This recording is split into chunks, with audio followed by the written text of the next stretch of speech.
ngayong hapon na to, I am tasked to continue the input that I started last week. But before going directly sa continuation, may I briefly summarize ano yung ating pinag-uusapan noong nakaraang session. Kung atin pang natatandaan, we started to explore the various ideas, concepts, or insights from different writers writing about pastoral care. At ang ating intention na makapag-come up tayo ng functional definition that would govern our common understanding about pastoral care. At ating nabanggit noon na hindi madali ang pagsagawa ng isang functional na definition for our common understanding sa maraming kadahilanan. Na isa nga sa ating nabanggit na marami sa mga writers ignored to discuss the nature and the meaning of pastoral care. Yung iba ding mga writers opted to explore this subject by providing difficult definition na kung saan, ang sabi nga ng ibang writers, ay unintelligible ang mga ito, indigestible. Kung ating mababasa ay parang mahirap unawain at parang hindi tayo natutunawan sa bigat at sa vagueness ng nasabing definition. Meron ding ibang mga writers came up with summary definition kung ano yung kanilang understanding ng pastoral care. Pero merong little discussion bakit tinatanggap nila o ginagawa nila ang nasabing mga definitions. Kaya parang generally ating nakikita na meron talagang difficulty to discuss or to define yung basic concept ng pastoral care. At ito'y ating maintindihan dahil batay nga sa ating napag-usapan last session, ang pastoral care is a matter of doing and not thinking. Mas madali siyang maintindihan kung atin siyang pinapractice. Hindi doon sa mga pag-iisip kung ano yung konsepto, ano yung idea. Kaya kung ano yung pastoral care, tingnan yung mga pinagagawa natin. At ang sabi ng mga ilang authors, ito ang nagpapaliwanag ano ang pastoral care. Tapos pangalawang difficulty, sinasabi natin na ang pastoral care ay hindi parang isang konsepto na ating i-accommodate ang lahat na lang ng mga bagay about pastoral ministry, about doing pastoral things sa buhay ng simbahan. There has to be certain precision kung ano man talaga ang pastoral care. Tapos, atin din nabanggit na ang pastoral care ay multifaceted in nature. Lalo na kung siya ay pinapractice. Iba't iba yung kanyang mukha, iba't iba yung kanyang kaparaanan. Kaya sabi ng mga writers, for us to come up a definite understanding, parang mahirap kasi nga iba't iba yung mga mukha. Tapos isa din sa ating nabanggit na factor ng difficulty to define ng pastoral care ay yung kanyang tightness. Dahil kung ang batayan natin ay yung mga paraan ng ating paggagawa, parang there is a certain limitation for analysis and for further definition. Kaya ito yung apat na factors bakit it's not so conveniently easy to discuss or to define pastoral care. Pero yung iba namang mga writers, at na-mention natin to in the preceding session, para malagpasan yung ganitong difficulty, gumawa ng creative approaches in discussing or in understanding pastoral care. Ang iba ay ginawa nila sa paraan ng telling stories. Kaya nabanggit ko doon na may isang author na gumawa siya ng 6 stories at doon sa 6 stories kanyang ipinapaliwanag ano yung pastoral care. Yung ibang grupo naman ng mga writers ay nag-propose na ang magandang paraan is to look back the journey ng pastoral care throughout the history of the life and work of the church. Kaya ang approach na ito ay nakapagbigay sa atin ng mas detalyado at specific terms kung paano nag-engage ang simbahan with pastoral care through the ages. At meron tayong dalawang natutunan doon sa historical approach. Na una, ang pastoral care pala had involved to a greater or lesser extent ng mga particular acts. Yun yung una na ating natutunan dahil ating tiningnan yung mga iba't ibang mga activities related sa pastoral care. Tapos yung pangalawa, ang pastoral care largely revolved around the activities of recognized church leaders. Ibig sabihin, yung mga ministro ng simbahan, ang pangkaraniwan na gumagawa nito, mga bishops, mga kaparian, mga diakono. Dahil sinasabi nga natin lagi na ang pastoral care is the first responsibility ng mga ordained people. Kaya nga lumabas yung terminong cura animarum dahil ang cure of souls is the first responsibility ng mga ordained. So yun yung ating natalakay noong last session. And for today, let us try to explore further ano ang pastoral care. And I have prepared several slides at hopefully ating makikita yung pag-revolve ng understanding ng pastoral care through the ages. So let us start. Let us start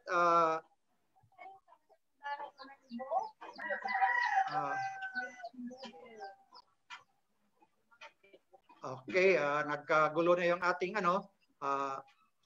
Let us start by saying na through the historical journey ng practice natin sa pastoral care, we were able to highlight the diversity of the activity involving pastoral care. Una nga nating nakita na ang pastoral care seems to have always been pluralistic. Iba't iba yung kanyang kapamaraanan. Then secondly, variegated yung kanyang approach. Tapos pangatlo na karakter niya is flexible siya according to the need and the circumstance. Kaya pluralistic, variegated, at flexible yung nature ng pastoral care.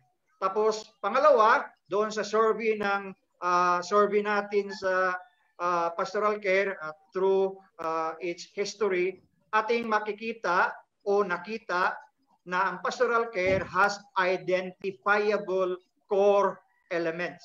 And what are these core elements? Ito yung elements of healing, sustaining, reconciling, guiding, and nurturing. So throughout the history pala ng simbahan at sa dami ng pinagagawa ng simbahan at mga activities done by the ministers ng simbahan, pwede natin pala siyang i-classify sa 5 categories.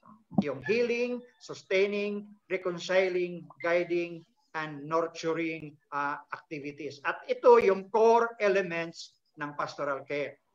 Tapos, isa din sa ating nakita na ang mga variability na ito ay dapat nating laging pakatandaan.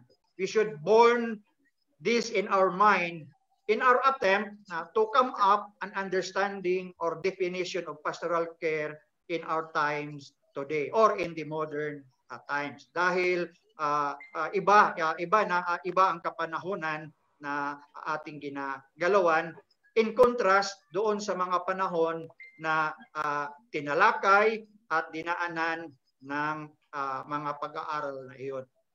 Kaya halimbawa, sa present day, yung the word pastoral and the concept of pastoral care have even wider and more loosely construed meanings and connotations than they have in the past. Ang word na pastoral, although sa ating panahon ngayon, still retains something of the agricultural nuance which characterize sa in the beginning ng understanding na ito siya related with the care of flocks of animals. Tapos, ito ginagamit din sa panahon during the biblical times, which yung kanyang setting ay very agricultural, na nagbibigay sa atin ng analogy for the activity of leading and caring for God's chosen people. A good example of this ay yung buhay at paglilingkod ni David na later on ay naging hari. At interestingly, he became a king through this qualification na isa siyang pastol at doon sa kanyang karanasan ng pagiging pastol, siya ay tinawag upang pangunahan o pamunuan yung sambayanan ng Diyos. In fact, maganda yung kanyang story dahil nung namimili na si Propeta Samuel kung sino sa magkakapatid ang magiging hari, hindi siya nakontento. Yung mga kapatid ni David, ang gagwapo, ang tatangkad, ang sabi nga ng description ng Biblia, ang kaganda ng mga katawan at ang mga mukha. Pero sabi niya, meron ka pa bang isa pang anak? At tinuro nga si David.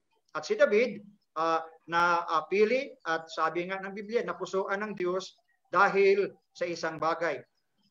Nangangamoy siya ng tupa. So ibig sabihin, David was so engrossed, so immersed doon sa pangangalaga ng kahayupan ng kanyang ama at para kay Samuel at para sa Panginoong Diyos, ito'y isang qualification ng isang magandang leader dahil nakababad sa buhay ng kanyang mga tupa at sa makatuwid sa buhay ng kanyang sambayanan. Itong agricultural connotation ng word na pastoral still lives on hanggang ngayon at firmly enshrined sa mga maraming libro about pastoral care. At in fact, dito nga umiinog yung model ng Good Shepherd na siyang batayan ng pangunawa at pagtatalakay sa gawain ng pastoral care at sa buong gawain ng pastoral ministry ng simbahan. Ang the word and the uses ng pastoral care sa ating panahon ngayon ay common in so many areas. Halimbawa, ito'y ginagamit ngayon sa mga educational circles to denote particularly the role of certain teachers in schools na ang focus ng kanilang responsibility ay yung personal welfare at yung adequate functioning of school students without any reference to any religious dimension. Parang sa gamit nito sa eskwelahan ngayon, nakatuon lang talaga doon sa welfare at doon sa maayos na sasagawa ng mga estudyante ng kailang buhay ng pag-aaral o makapag-provide ang school at para sa kanyang mga estudyante ng maayos na environment na matuto sila sa pag-aaral. Ang educational pastoral care has taken its own direction and today it has become a highly specialized in many schools with its own practitioners and researchers. In fact, marami tayong alam at nakilala ng mga members natin na engaged sa schools, mga teachers na nag-undergo ng training about pastoral care.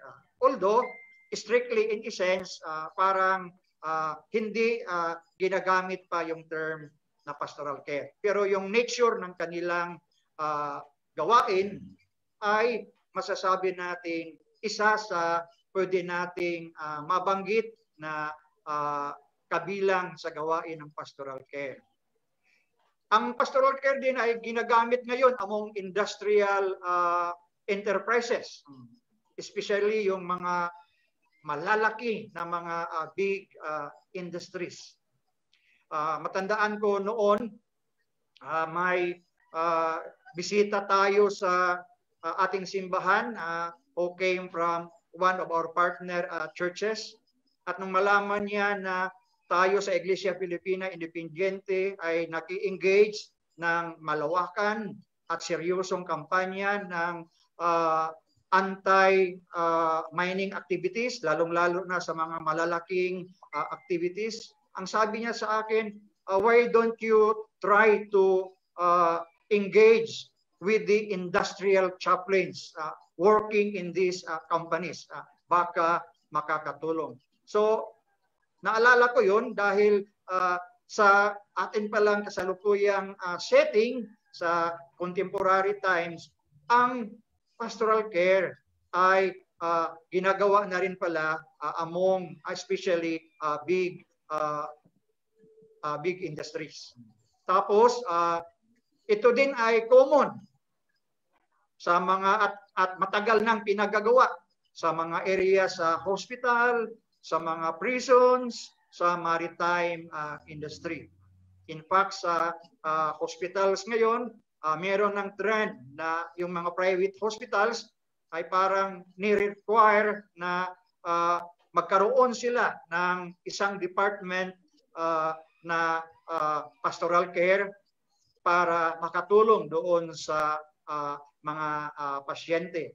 For after all, ang healing o ang curing is not only about physical cure o kaya medicinal cure, kung hindi ito'y healing o cure that would involve the whole person para siya ay mapagaling. And if we talk about the whole person, ang daming aspeto, ang daming dimensions ng buhay ng tao. Ganon din sa mga prisuhan. In fact, kasama natin ngayon si Father Johnny na for a long time now has been engaged in pastoral work sa Bilibid prison. Kaso lang naudlot dahil nga nagka-pandemya tayo. Pero ito'y patunay na merong ongoing at established na pastoral care sa mga hospital. Nakakainggit nga sa ibang simbahan, talagang meron silang nakatutok na mga worker sa mga prisuhan. I think that's one thing that we should in the IFI should address and siguro should be taken as one of our priorities if ever we are so intent in enhancing our pastoral work, our pastoral ministry through the pastoral care. At ganun din sa maritime industry. Ito'y matagal na established na gawain. Kaya ang dami sa mga simbahan at ang dami ding mga areas ngayon, mga major ports ng sanlibutan na may mga particular na chaplains, mga port chaplains ang tawag, upang maglingkod sa mga lahat na nasa maritime industry. At tayo'y nagagalak sa Iglesia Filipina Independiente na around 4 years ago, tayo'y naging kabahagi to start the mission to seafarers.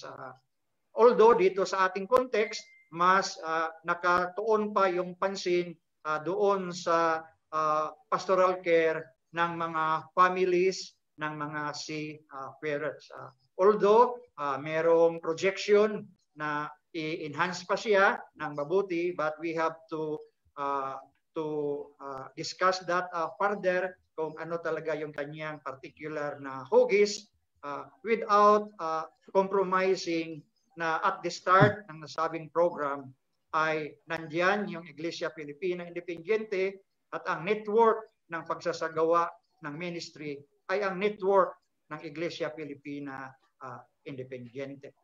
So in short, ating mababanggit na ang pastoral care ay hindi monopoly ng mga Kristiyano o kaya hindi monopoly ng mga activities na isinasagawa ng simbahan.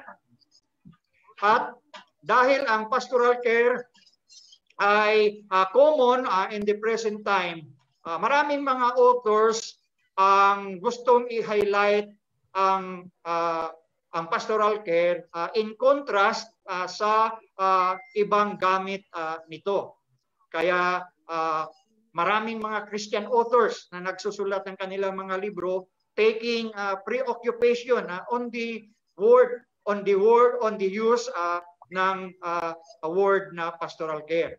At isa nga nito ay yung isang writer na pangalan ay si Michael Taylor sa kanyang aklat na sinulat na Learning to Care ay dinidistinguish niya ano ang kaibahan ng pastoral care at ng Christian pastoral care. So, yung general na pastoral care as against ng Christian pastoral care. At ang sabi niya, ang pastoral care ay consist of any helping act done by any person. Pero pag sinabi natin Christian pastoral care, ang diin nito ay mga activities undertaken by Christians. Kaya ginigiit lagi ni Michael Taylor na kailangan natin itong i-highlight para ma-affirm yung enormous value ng anumang uri ng caring act. Whoever is doing it. Kung hindi man siya ordained, kaya baptized, kaya tatawagin siyang Christian pastoral care, meron namang iba na gumagawa nito na ang tawag ay pastoral care. Pero in essence, ito'y mga activities pa rin done para ma-promote yung pastoral care. At ang ganito ding distinction ay nagdidiin na mas magandang makita natin na ang lahat ng ito, whether pastoral o pastoral care o Christian pastoral care, ating makita na nandiyan yung isang Diyos na ating kasama sa pagsasagawa nito. Whether malinaw siya na binabanggit na siyang motivator or enabler o hindi siya binabanggit, ang mahalaga ay sa ating understanding nandyan yung presence, yung motivation, yung factor ng isang Diyos na present. Yung isang Diyos na sabi nga ng isang kanta is a God who cares. Kailan meron ding problema sa ganitong pagtingin. Kasi ang mangyari parang ang lahat ng mga pinagagawa ay kailangan nating i-describe na pastoral at hindi nga pwedeng maihiwalay doon sa pagsagawa nito outside ng kanyang context. At ang sabi ni Taylor, ang tendency nito ay magiging narrow ang kanyang pastoral functional, yung functional definition ng pastoral care. Dahil malilimit siya kung ating paghiwalayin yung pastoral care at saka yung Christian pastoral care, malilimit siya doon sa mga recognized, doon sa mga caring activities done by recognized pastors ng simbahan. At ang pangalawang problema nito, malilimit siya sa small, distinctive group of people na yung basta ginagawa ng mga tao sa simbahan. Kaya magiging problema to, sabi ni Taylor, dahil kung ito ang approach ng ating definition, most likely, ang lahat ng pinagagawa ng mga taong simbahan can be regarded as acts within the pastoral care. At ang danger nito, pati yung ating pag-operate ng air conditioning system, pati yung ating mga janitorial jobs, o kaya ang lahat na lang can be categorized within such activities in pastoral care. Kaya ito yung problema ng pastoral care. Tapos ang isa ding na problema ay parang malilimit siya doon sa mga tao na nag-undergo ng training. So tatawagin lang ba natin siya na pastoral care kung ang gumagawa nito ay naka-undergo ng pastoral care, o kaya mga training na nag-i-enhance doon sa kanyang mga gawain. At isa nga nito yung common training na pinaggagawa natin ngayon. Lalong-lalo na yung sa CPE o yung mga pastoral counseling o yung iba pang mga gawain in line doon sa pastoral studies o kaya pastoral sociology. Ito yung isa magiging problematic area. Pero ang sabi naman natin, hindi gaano siya problema kasi sa mga ganitong training, nandyan naman yung presence, yung variation of those people who are engaged. Kung hindi man siya lay, nandoon yung mga clergy. Kaya we will notice doon sa pinapatakbo nating na clinical pastoral education sa ating center ay mayroon ding mga lay bukod doon sa mga clergy na nag-participate. Pero ang tinutumbok natin dito na part nga sa kanyang distinction, yung persons and the training that they undergo. Tapos yung isa din na nagko-contribute doon sa distinction at ang iba ay nagbibigay diin doon sa mga pamaraan ng pagtingin ng training o kaya ng mga tao na involved. Dahil para sa ibang mga writers, mas mahalaga yung content ng action on pastoral care na pinagagawa o yung context ng pagsasagawa ng pastoral care o kaya yung motivation leading doon sa pagsasagawa ng mga caring activities. At para sa kanila, ito daw yung key issues. Kaya ang iba ay nag-argue na dapat ito yung dapat tingnan para malalong makita at maintindihan ano ang pastoral care. Kaya isa sa mga authors ay nag-suggest, yung kanyang pangalan ay si Martin Thornton, na kung ganito yung pagtingin natin na bigyang diin yung content, yung context, yung motivation, pwede sigurong tingnan, sabi niya, yung magiging direksyon ng mga caring activities. At isa sa kanyang mga tinutukoy na ang activity, isa sa mga caring activity ay yung is directed towards giving spiritual direction. At sinasabi niyang spiritual dahil ito'y nagbibigay diin doon sa maaring tatahakin ng tao sa kanyang buhay, sa kanyang pag-i-enhance ng kanyang spiritual life. Yung awareness of another dimension, sabi nga nila. Yung awareness of a transcendent reality na para ng isang author, ito yung this is what is lacking in a secular situation of pastoral care. Pero ang sabi naman ng iba, hindi siya dapat matali din sa ganong awareness.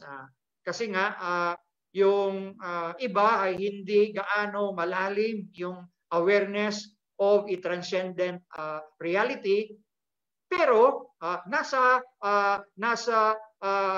consciousness nila na meron ng isang Diyos na present all the time.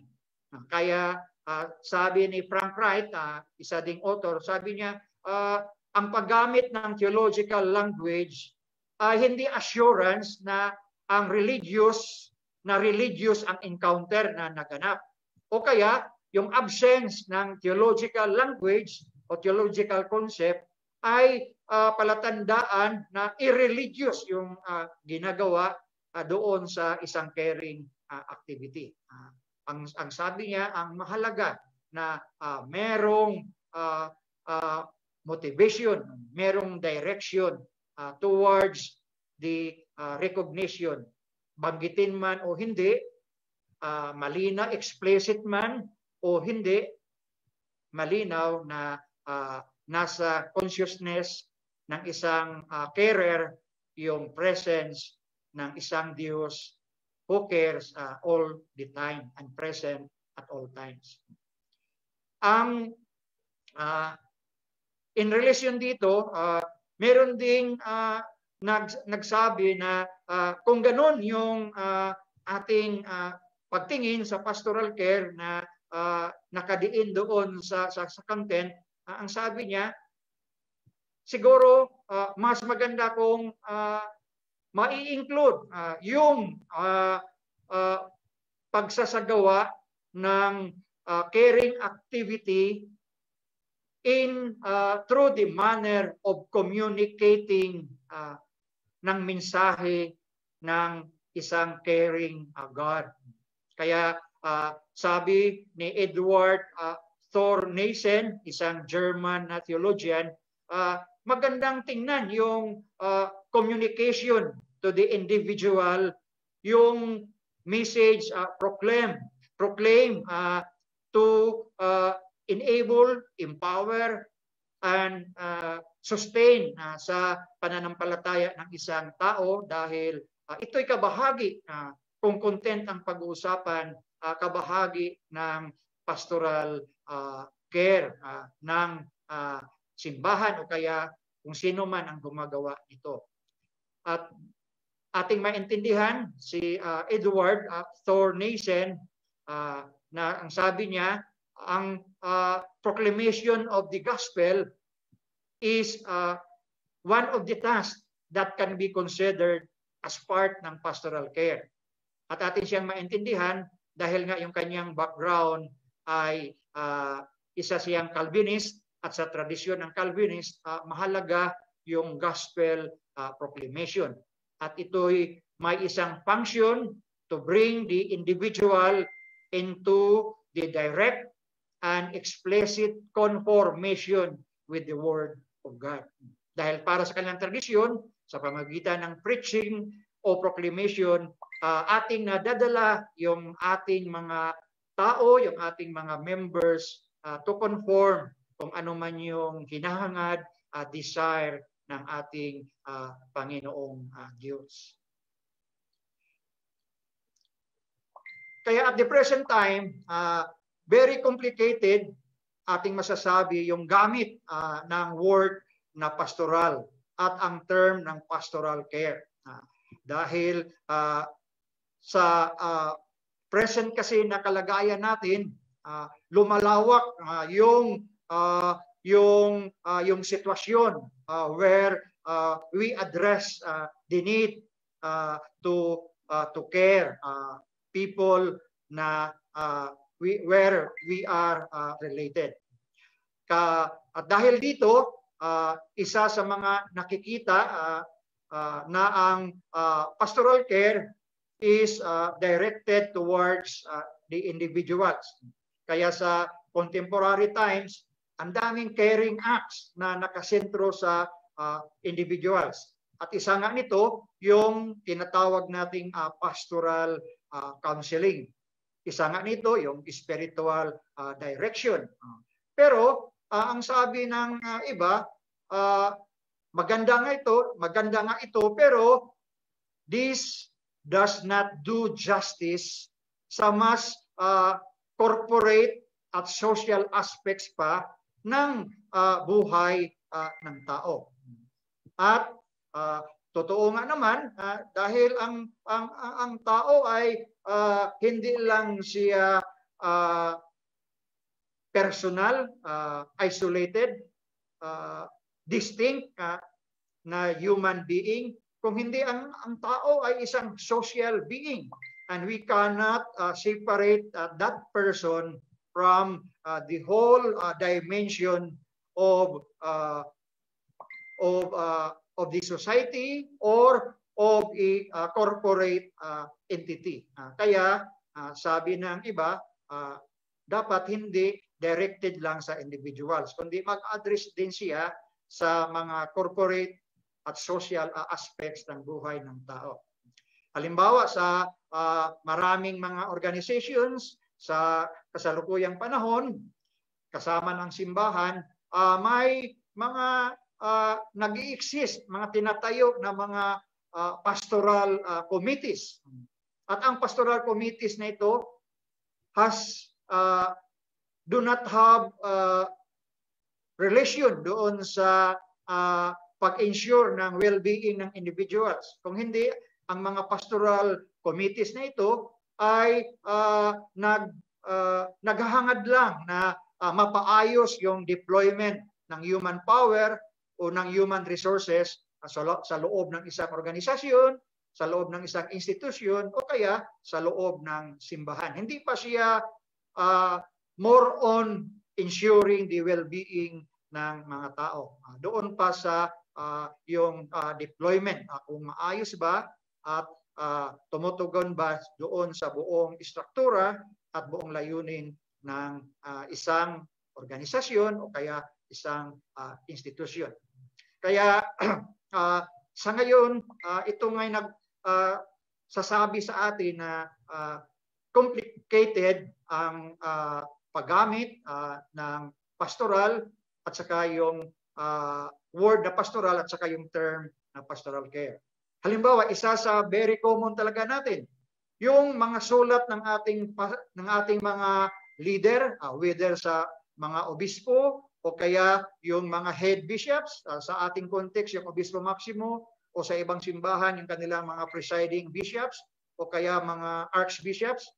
Di ba pag isa sa mga ginagamit nila, yung word na pastoral, related doon sa kanilang mga sulat na nagbibigay direction doon sa mga members. Lalong-lalo na itong mga pastoral letters that seek to address political issues o kaya to give guidance sa mga members as regards to pursuing certain political actions na ating ginagawa, hindi dahil tayo ay mga politicians sa isang simbahan, kundi hindi, ginagawa to ng mga church leaders in their way of exercising their role as pastors of their own flock. Bibigay siya ng direksyon, ng guidance sa kanyang flock, sa kanyang kawan. At sa lapad nga ng gamit at ng mga connotation associated with pastoral care and the use of the word pastoral in both historical and contemporary settings, ating makikita na ito'y very apparent doon sa mga kasalukuyan na nangyayari o mga nakikita nating activities sa ating paligid at sa anumang context sa mundo. Halimbawa, ito'y makikita natin sa North America na starting noong 1960, ito yung kanilang preoccupation at direction ng mga ministry ng simbahan at hanggang nagiging very specialized, very professional na yung pastoral caring. At atin nga masabi na dahil sa ganitong konteksto, sa North America nag-start yung clinical pastoral education hanggang dumating sa atin dito sa Pilipinas. Sa ibang side of the world naman, meron din silang ibang stress at ang stress na iyon ay hindi necessarily kapiying doon sa stress ng North America, pero ganun pa din ang intention na mabigyan diin talaga ng simbahan or anyone who is engaged doon sa caring activities para sa mga tao natin, sa mga members o kaya sa anong grupo paman. Kaya maganda yung ginawa noong dalawa sa mga authors na na-mention na natin in the first session, si Klebs at saka si Jekyll, sa kanilang pagsasagawa ng pastoral care and historical perspective.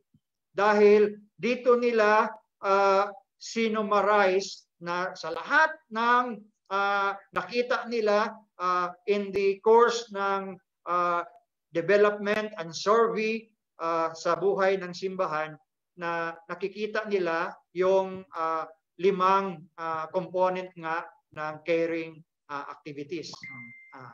Ito yung mga helping acts. At ang sabi nga nila sa kanilang in their attempt to give a functional definition, kaya ang sabi nila, ang pastoral care consists of helping acts done by representative Christian persons directed towards the healing, sustaining, guiding, and reconciling of troubled persons whose trouble arise in the context of ultimate meanings and concerns. Sa kanilang survey, ito yung nakikita nilang maaring i-adapt na functional definition.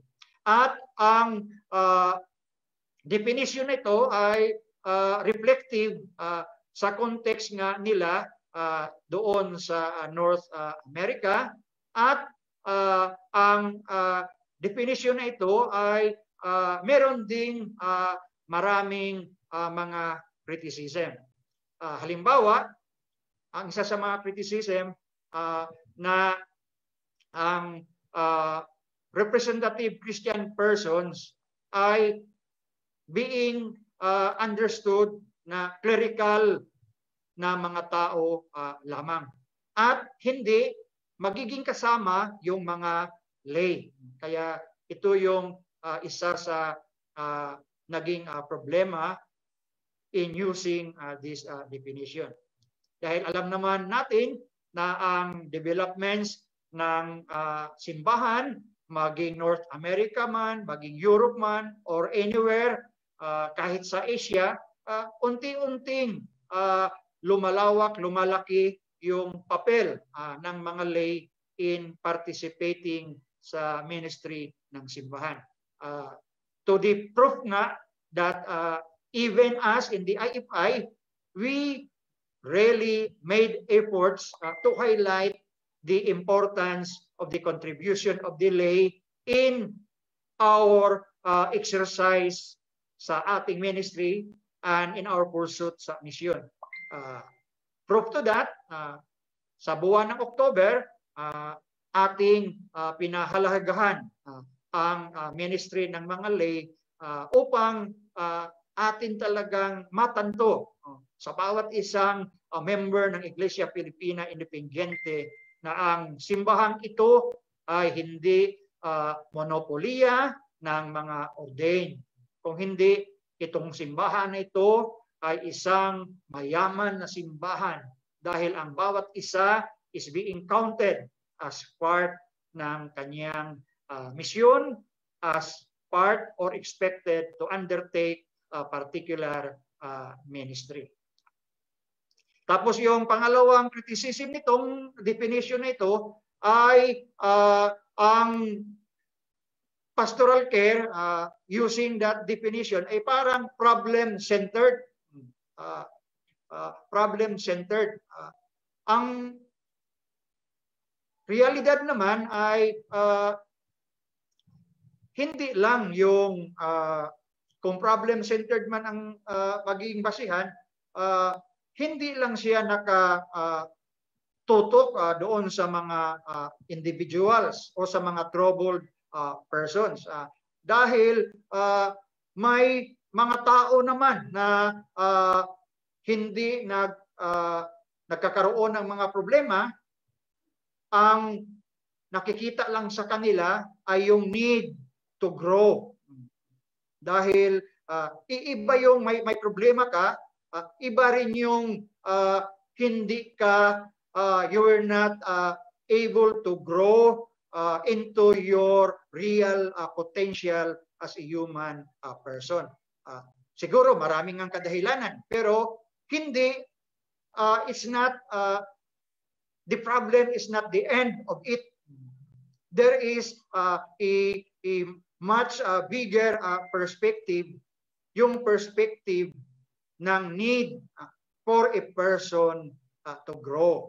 At ito yung malaking criticism talaga sa definition na ginagamit ni Klebs at saka ni Jekyll dahil lagi lang nakatuon doon sa problema. So kung walang problema, bakit kailangan ng pastoral care?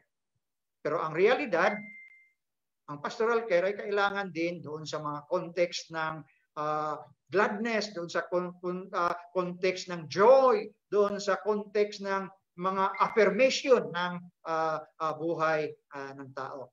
Tapos ang pangatlo niyang criticism ay yung definition nito ay parang nakapokus lang talaga sa individual, sa troubled person. Nakakalimutan na merong mas malaking scope, may malaking context pa yung community, yung society na kailangan na mapamalas yung caring intention ng isang simbahan, kung ang simbahan man ang gagawa nito o kaya ng mga certain pastoral carer. Tapos yung pang-apat, mukhang hindi parang hindi pinahalagahan ng definition na ito yung buong Christian community and its tradition. Parang hindi siya na-consider kasi nga ang tinitingnan lang yung individual at saka yung kanyang problema. Tapos yung panglima, hindi naman lahat ng pastoral carer ay dapat mag-respond doon sa needs and problems na emanating from the context ng problema. Tulad ko nabasa kanina, kundi ang pastoral carer ay dapat magre-respond doon sa malalaking purpose ng buhay ng tao. At yun nga, for that person to grow and to explore yung kanyang greatest human potential.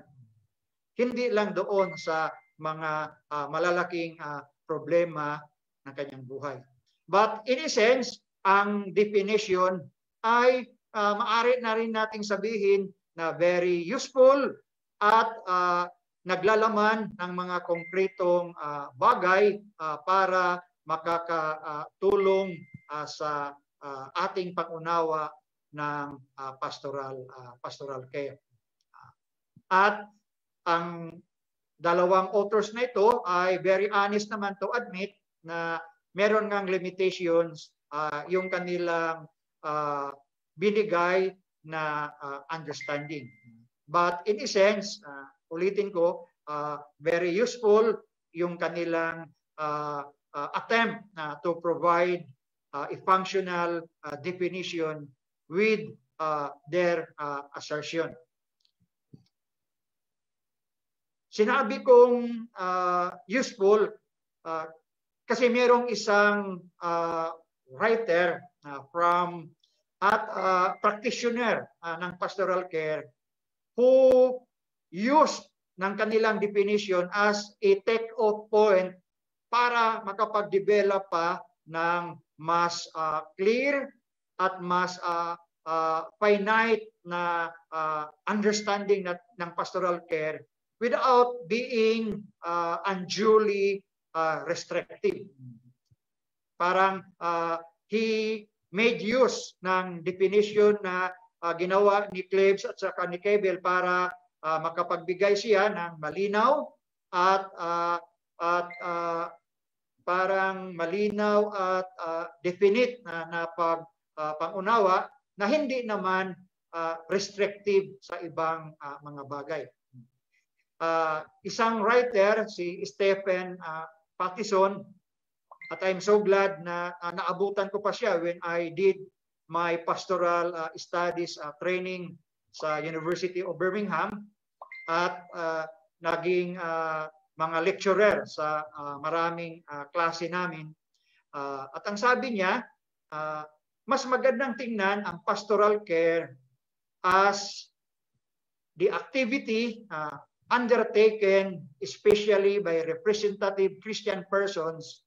At ang sabi niya, directed towards the elimination and relief of sin and sorrow and the presentation of all people perfect in Christ to God. Yun yung parang buod ng kanyang understanding. At maganda siya dahil ito'y kanyang hinalaw mula sa maraming mga resources. At sa kanyang mismong karanasan bilang isang professional na pastoral carer. Dahil siya isang ministro, dahil siya isang engaged talaga ng pastoral, yung chaplaincy work sa hospital at sa iba pang mga communities. At ang sabi niya, ang nakapagbigay sa kanya ng malaking tulong ay yung to come up with such an understanding ay yung kanyang karanasan in engaging with the pastoral practice. Nabanggit ko nga siya isang chaplain, hospital chaplain, at chaplain pa sa ibang gawain sa ilang mga communities. At ginamit din niya yung historical tradition ng pastoral care na atin ang natingnan kanina at saka nung first session, at yung gamit ng Biblia to enhance and came up with this particular functional definition. Doon sa historical tradition, ang sabi niya na despite sa varying forms ng mga caring acts, there is, ang sabi niya, a constant underlying common denominator in pastoral care. At ano yun? Ang sabi niya, yung struggle against sin and sorrow in whatever way it has arisen in personal or corporate life. At very valid nga naman yung ganyan niyang observation kasi nga kung susumadahin natin yung ating buong paghangad at pagnanais na magkaroon ng isang matiwasay na buhay, ang lahat nito ay pertain sa ating struggle against sin at against sorrow. Kasi nga yung death and dying ay isa sa mga realidad, harsh realities in our life. At hindi lang yung death, sorrow could also be applied in whatever thing that we lost in our life. Yung loss of relationship, yung loss of particular thing that we value so much. We feel sorrow deep in ourselves. Tapos yung malaki nga yung ating constant struggle against sin. At yung ating struggle na ito ay nagdudulot sa atin ng maraming emotions, maraming yung dynamics sa loob ng ating mga sarili. At ito yung pinapakita doon sa historical survey. Kaya ating nabanggit nung unang session na isa sa mga malimit na ginagawa ng mga clergy ay yung pagbibigay ng counseling, yung pagbibigay ng guidance, yung pag-offer ng mga sacraments as a way of doing pastoral care. Na through the sacraments, maibsan yung sense of guilt ng tao o kaya maibsan yung kanyang sorrow or yung kanyang grief. Tapos yung sa tradisyon naman ng Biblia, ang sabi ni Stephen Pattison, ang mga definition na lumalabas ay nag-i-stress doon sa negative side of the human experience. Kaya sabi niya, siguro time na gamitin natin yung mas positibo na outlook sa buhay ng tao at doon i-focus yung ating stress sa pastoral care.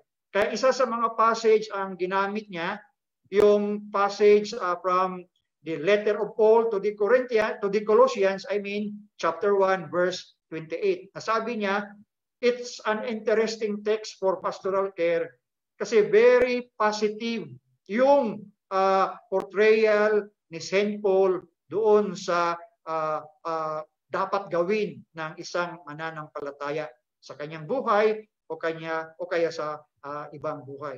Dahil ang sabi ng text, I would like to quote it. Ang sabi niya, it is He whom we proclaim, warning everyone and teaching everyone in all wisdom, so that we may present everyone mature in Christ. Isang magandang quotation from the Bible, from the Scripture, na nagpapakita sa atin yung ating purpose in life and in ministry o masabi na natin mission natin bilang mga Kristiyano, to present everyone mature in Christ. Ibig sabihin parang we are being tasked to bring everyone before Christ na naka-attain o naka-achieve or at least struggling to develop to the full ng kanyang human person, yung kanyang human beinghood, yung kanyang pagkatao. At ito'y tumutumbok sa in a very positive light nung enterprise ng pastoral care. At dina-downplay ang negatibong image ng mga destructive aspects of life.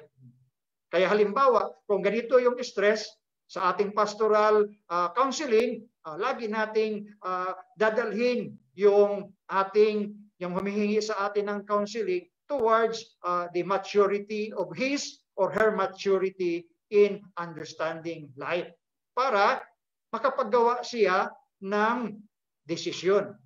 For after all, ang pastoral counseling is not for the pastor to provide action na dapat gawin o suggestion na dapat gawin ng tao. Kung hindi, atin siyang mabuksan ang isipan at mapalago natin yung kanyang pangunawa at pananampalataya upang she or he will be empowered to take a particular action or decision. For after all, ang aim ng pastoral care is not only concerned about sin and suffering. It is also concerned about bringing people to a positive goal in life through growth and fulfillment. Kaya magandang bagay dito yung psychological theory ni Maslow. Di ba ang sabi ni Maslow, maraming stages of human needs. Pero ang pinaka-rurot talaga ng need ay yung sense of fulfillment. At ito yung somehow, ito yung dapat makita na ultimate aim ng pastoral care. Madala natin yung mga tao sa isang positibo na na dulo ng kanilang pamumuhay sa pamagitan ng kanilang growth, ng kanilang fulfillment. At ang isang dapat makita sa nasabing definition, and I would like to wind up sa nasabing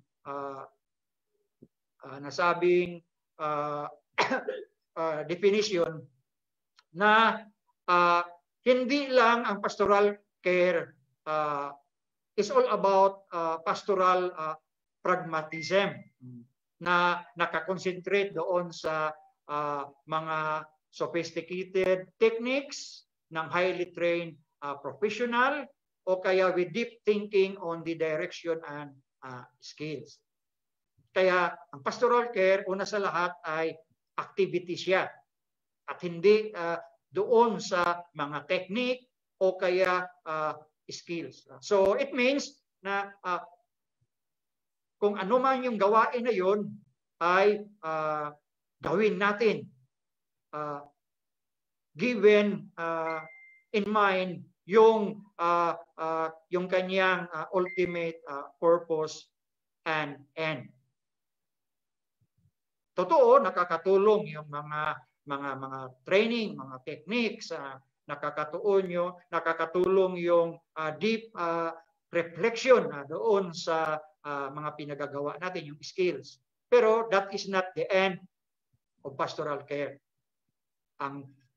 What is at stake na ito talaga ay activity, meaning ginagawa natin. Meron tayong ginagawa. Kung halimbawa, doon tayo sa hospital, we should be doing something doon sa hospital. O kaya kung doon sa prisons, we shall be doing particular or certain activities. O kaya sa mga communities, merong particular activity na ating ginagawa. O kaya doon sa mas basic sa loob ng ating simbahan, sa ating mga kongregasyon, meron tayong particular activities.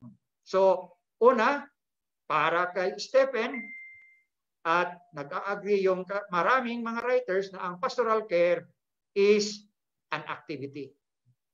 Tapos, it is action of an immediate and direct sort. Activity siya na ang hangad ay mayroon kaagad na aksyon, resulta na ating makikita. At dito nga, sabi ko nga kanina, nakakatulong yung training, nakakatulong yung reflection, nakakatulong yung assessment para makita kung yung particular action ng nasabi nating activity ay tumutugma doon sa buong purpose ng pastoral care.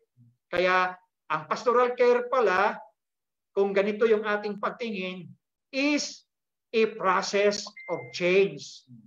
Hindi lang basta natin ginagawa. Yung kanya palang patutunguhan ay magiging kabahagi siya ng proseso ng pagbabago. Process of change, process of renewal, process of transformation of a life of a particular person. Para ultimately, he or she will be presented perfect before God. Diba?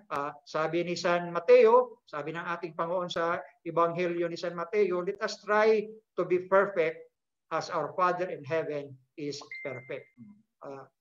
Mali naman yung sinasabi na walang perfectong tao. Tama, wala nga. Pero binigyan tayo ng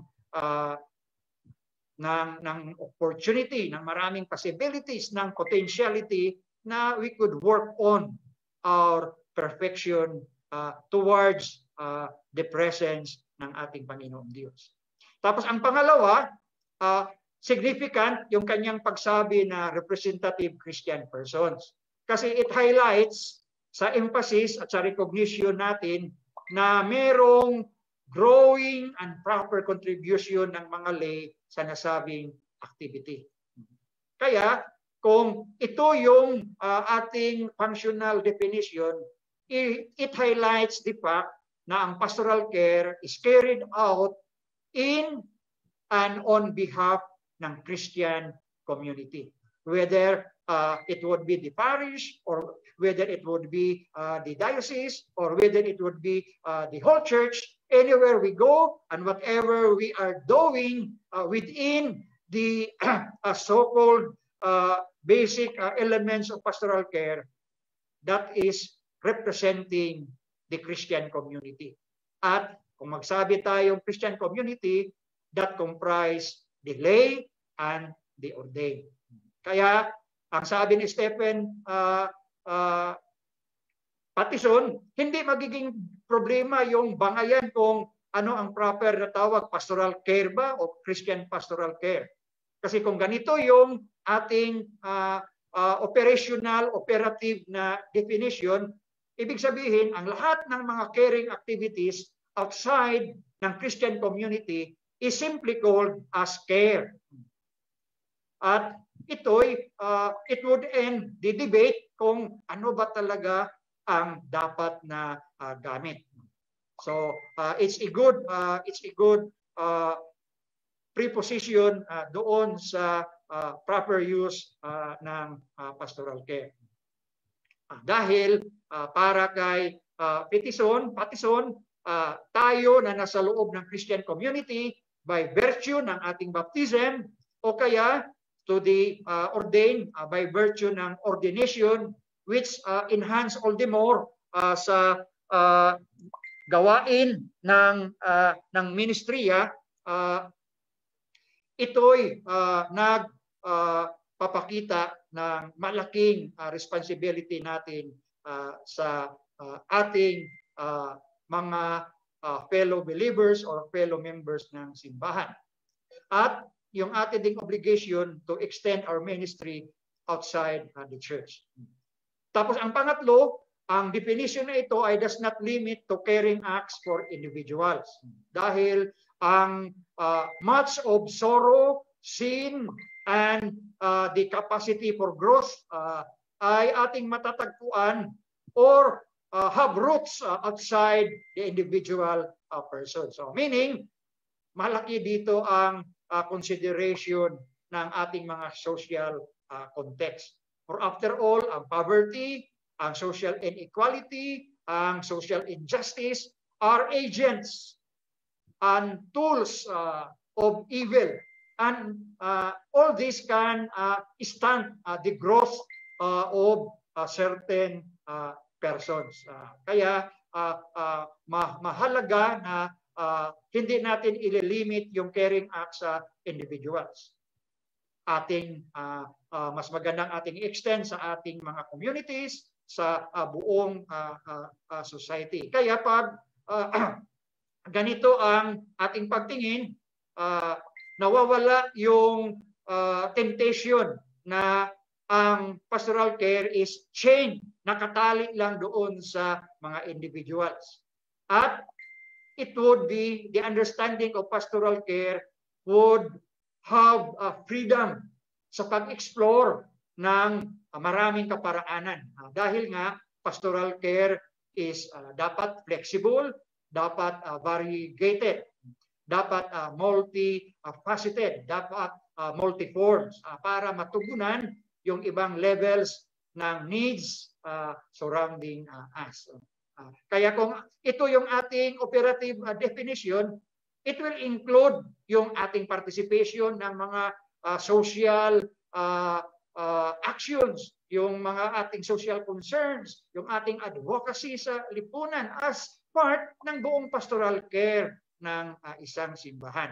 At kung tayo gumagawa nito at naiintindihan natin ito, dapat no one from among our community will ask bakit si Father, si Bishop ay sumasama at nagsasabi ng ganito. Dapat kung atin itong nalalaman, lalawak yung ating understanding ano yung pastoral care. Tapos ang pang-apat na ito'y nagdidiin na ang pastoral care can be carried on primarily in or in behalf ng mga particular Christian community. At hindi lang, it cannot be directed solely towards Christian. At ang maganda nito, makaka-extend tayo doon sa dinidefine natin hindi mga Kristiyano. Kaya pwede tayong mag-administer ng pastoral care doon sa ating mga lumad communities without any intention of converting them. Kung hindi ang intention ay ating silang madadala towards the full development ng kanilang potentiality as human persons. O kaya, pwede natin itong magawa sa mga ibang nasa religious traditions. Halimbawa, yung ating mga kapatid na mga Muslim o kaya sa iba pang mga faith communities outside sa Christian community. At ang panglima na dinidiin sa ganitong definition is that our pastoral action is paying close attention to people, to human situation, and to the world in which we live. At para magiging epektibo ito, lagi nating titingnan yung ating context, yung ating kapaligiran, at higit sa lahat, para siya magiging epektibo, dapat matuto tayong gumamit ng mga secular sources. Kaya isa ng katangian ng pastoral care, dapat siya ay multidisciplinary.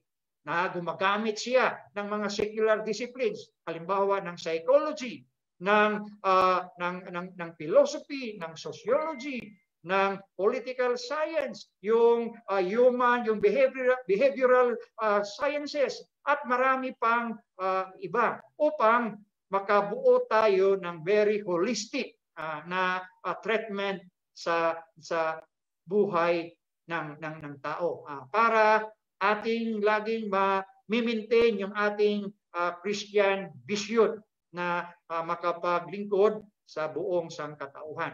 Ating ma-maintain yung isang spiritual life na rooted and grounded at orientated towards God, whatever means that we use to undertake our caring activity.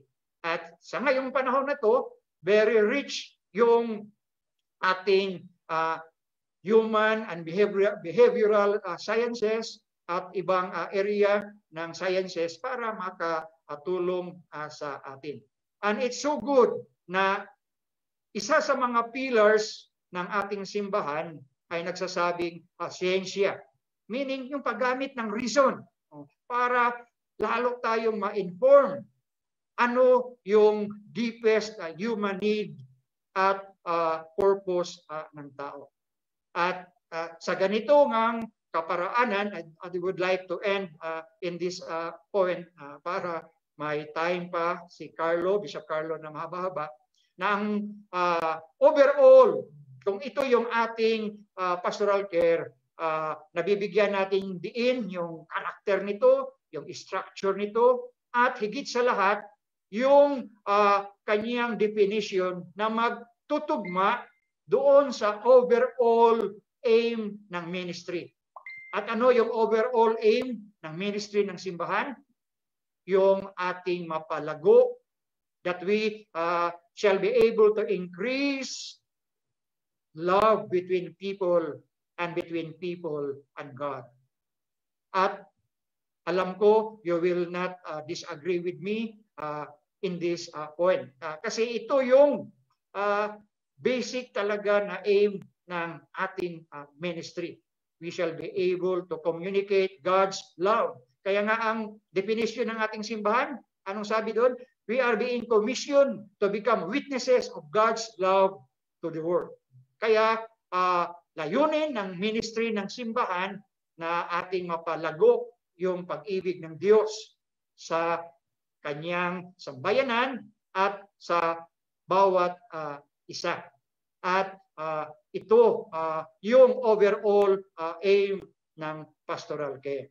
At ang kanyang fundamental na objective na makatulong tayo that we can help people to know love, to do and give love, at in so doing, we shall be bound by the common love of God that intends to bring us towards the fullest potential as His created human persons.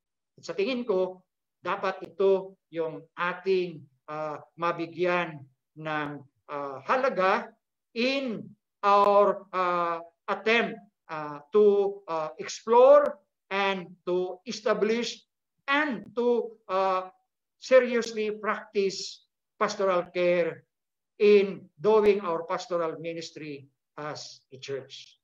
So hanggang dito lang ako at sorry for taking a longer time at sana patuloy tayo mabigyan ng pagkakataon to discuss such concerns. So muli, isang napakagandang hapon, mapagpalang araw sa ating lahat.